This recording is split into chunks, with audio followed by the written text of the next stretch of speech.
The world is shifting. It's going to be people who believe in God on the one side and people who don't believe in any God on the other side. Right now we have disagreements among each other, different schools of thought, even Muslim versus Christian versus Jewish versus Hindu, etc., etc., etc. Pretty soon the world is polarizing along two lines. I don't believe in any God. In any religion I believe in a God. That's the shift that's happening. That's the polarization that's happening in every corner of the United States. And it's happening like wildfire. Don't you for a second think it's not going to affect the Muslim community. It is. It absolutely is. You and I have to learn Qur'an as parents. Not for our children, for ourselves. We have to learn Qur'an. We have to love it so much that our children, as they're raised, they know, my dad, somebody asks, what does your dad like to do? They say that he loves to learn the Qur'an. He's always talking about the Qur'an. I learned everything I know about the Qur'an, most of it I came from my dad. He's always listening to an explanation of it. He's always telling me to recite more. He's always memorizing it. He loves the recitation of it, all this stuff. We have to become a nation of Qur'an. Why? Because the Prophet ﷺ was surrounded by people who doubted, just like we are surrounded by people who doubt. And the only thing that gave him belief was what? Qur'an, the word of Allah. It kept him strong. We have to become that nation again. Us and our children. We have to become the generation of the Qur'an.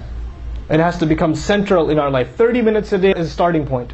But for yourselves, the parents, I don't care if you're 45 or 55 or 65 or 75, start memorizing Qur'an. Start doing it. Allah didn't put an age limit on it. Allah did not. That's you. Allah didn't do it. Show Allah you love His book, and Allah will put blessings in your life you didn't even see. You won't have to ask somebody else for advice on how to raise your children. Allah will give you that advice in His book. He will have those answers for you and me in His book. We have to have that direct relationship with this book. I tell you, most of our problems in the Muslim community are because we are disconnected from the Qur'an. We don't feel for it, we don't feel love for it, we don't have a relationship with it, we don't go to it for advice, we don't recite it every day, we don't care to memorize it, we don't care to learn more and more of it, we haven't shown it enough love. This word Allah honored this ummah with, and we haven't given it enough love. If we did, I tell you, our problems would start disappearing. I guarantee you. Allah Azza wa Jalla talks about the people of the book. He says, وَلَوْ أَقَامُوا التَّوْرَاةَ وَالْإِنْجِيلَ لَأَكَلُوا مِنْ فَوْقِهِمْ وَمِنْ تَحْتِ أَرْجُلِهِمْ. If they only established the Tawrat and the Injil, they would have eaten from above and below. Their dunya would have become Jannah. If they only established Tawrat and Injil, what is Allah saying to us then? If we only establish what? Qur'an. You will eat from above and below. Allah will make dunya into Jannah. Just come back to His book. This is the real advice to parents. The memory we leave our children with, my dad loved video games, my dad loved movies, but more than anything else, he loved Qur'an. He really liked basketball, but he loved Qur'an. Qur'an he really, really loved. And he made sure, he wanted us to love it too. He used to tell us stories from it. He used to give us advice from it. Tell your children the amazing stories from the Qur'an.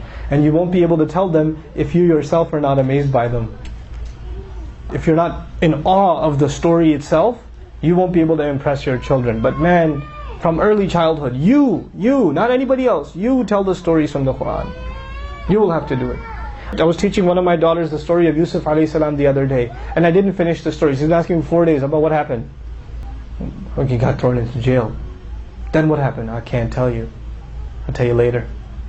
And she's been asking me, I'll tell her on the way back, I'll tell her today inshallah. What happened after he got thrown into jail? But we have to make and create an interest into our children. And the stories are so beautiful. They're so remarkable. Especially when you tell them from the Qur'an's point of view. They're so beautifully put together. May Allah Azza wa Jal make us a people of Qur'an.